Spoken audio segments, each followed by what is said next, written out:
and you're allowing different voices on the air. How are you doing? I'm good, and I appreciate you. Thank you. I'm calling regarding the legislation that actually did not pass, except perhaps in Fessie's bill, which honestly is pretty weak in my humble opinion, and would undermine current laws that give penalties for weather modification. But I was actually at the Capitol for one of the hearings when for the House bill, and later on we had Rainmaker. Now, I know you probably, if I'm not misspeaking for you, you do acknowledge that there is weather modification, and you differentiate that from geoengineering. Is that right? Well, I mean, I know that there are things that can be done. I don't think the government controls the weather. Okay. Well, before we get there, we have to acknowledge a few fundamental things. So we do have Rainmaker. Let me bring everybody up to date. I mentioned that there was a bill, so it has failed now. The bill has failed to ban chemtrails. The House bill has. The Senate bill is still up in the governor. So the state is taking up a bill to ban chemtrails, and we talked about this recently, and I think this is a bogus conspiracy theory. And geoengineering, actually, and it did attempt weather modification as well. Well, I'm skeptical of a lot of that, to be honest with you. Well, Rainmaker came to get us to remove the weather modification aspect, and they are actually there's a video of them you can look up. He's gone around to all the different states that are trying to pass laws saying weather modification is good, it helps in droughts, and you're shooting yourself in the foot if you ban the weather modification. No geoengineering, which the government has spent billions on research, which now granted, research is it's like kind of a euphemism. If you say it's research, it doesn't imply that there's an active program, but research can include experiments. It's kind of and if you go back and you look at all the different government experiments on its own people over the decades that were considered a conspiracy theory at the time, but then later were admitted as true, and I could list them for you if you like. All right. Well, no, if the government can control the weather, then why did Texas and California recently have to deal with very, very severe droughts? If they can make it rain, then why did those states have to deal with those severe droughts? Well, so if we get stuck on chemtrails, then we'll never get further onto the technology and the patents. Well, explain why would the government allow those states to go through those droughts?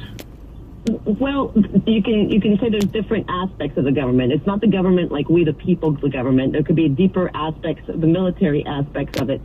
There are two things. First of all, CO2 is not what drives climate. According to NASA, that says even small changes in the location or abundance of clouds can change the climate more than the anticipated changes brought about by greenhouse gases, human-produced aerosols, or other factors associated with global change. And that's NASA and their importance of understanding clouds. All right, but that seems to be that seems to be like a subtopic of what we're really talking about. Well, it's actually very relevant because if you look at what affects water vapor, it's aerosols and electromagnetic frequencies. And so you have the Air Force admitting that they actually used the HARP facility to manage the ionosphere. And you got to ask yourself, why is the Air Force managing the ionosphere?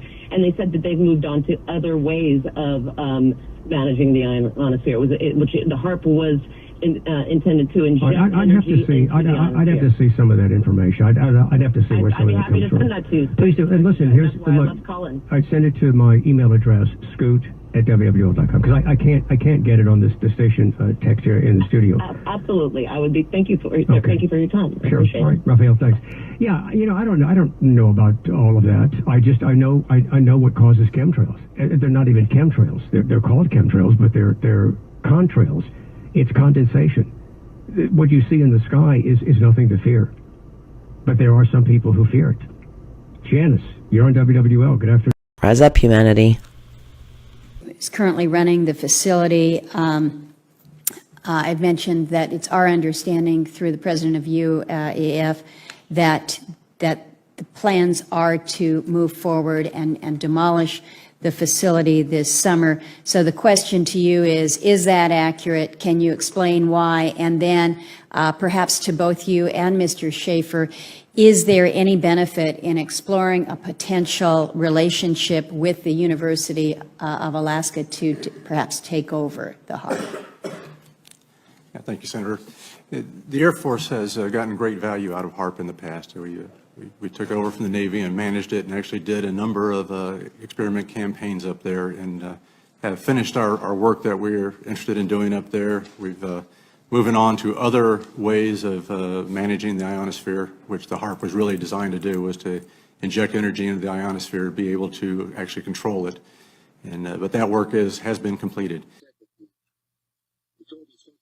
So that the American government has created weather tampering techniques so that the New World Order will be able to starve millions of Americans and to control the rest. Would you explain what you were trying to say? Well, what I was trying to say is exactly what I said. There is weather control techniques. We have a complete package on that, which I did not bring, but I certainly will see to it that it is brought in for the record. Number one, the entire patents on the equipment. Number two, Senator Claiborne Pell's complete statement and story of his own that not only does it exist, but that we even utilize it as far back as the Vietnam War. You might want to touch base with Senator Pell. I just want to repeat before I turn to so yes, but we do have all that information. You're saying the government has created weather tampering techniques so that the, quote, New World Order will be able to starve millions of Americans. Worldwide. Millions of Americans, and to control the rest. Yes, sir, and that's my belief. As bizarre as that sounds, if somebody had told me that that equipment even existed 10 years ago, I would have thought they were nuts, sir. And at this point in time, we have all the documents to prove it. And if you think that 85 tornadoes takes place in the middle of our growing area by simultaneous accident, I'm sorry. With the equipment that's already set up internationally, and as bizarre as that is, it is proven and documented. We will supply you with those documents. As bizarre as that is, I would say that weather wars, and this is quoting actually Senator Claiborne Pell himself, that they are the greatest weapon ever created in the world, and that's the Senator's own statement. So yes, I do stand on that. Thank you, Mr. Fletcher. Thank you, Mr. Chairman. Thank you very much, sir. What is this technology? Essentially, we're drawing oceanic rain systems that exist over the oceans into geographic targets, into our agricultural areas. The technology uses electromagnetics, so we're not interfering with the atmosphere or with the environment. We're not damaging it. We're not using chemicals fired through rockets like other technologies use. We use a very gentle but powerful technology, launching electromagnetics into the atmosphere to modify the flow of the weather system over the ocean and drawing it into a target. So to try and keep it simple, we establish some kind of link with a weather system, and once we've seen through satellite meteorology that we have that link, we're able to draw that system in incrementally towards the target, such as in this case the Horn of Africa. So let's take this one as a case study. This was April 20th through the 21st of 2012.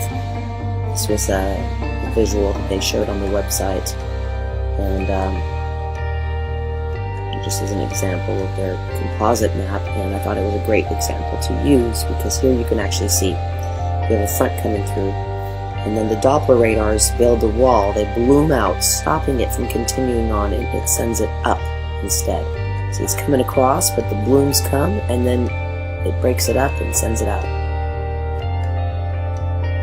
And this is even illustrated really well on the slower one here. See, this Doppler turns that, takes that line of weather, and because it's here,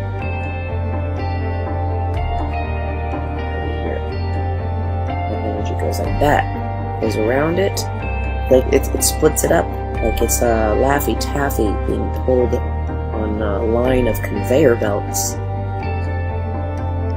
Low pressure, low pressure, low pressure, low pressure, low pressure, low pressure, high pressure.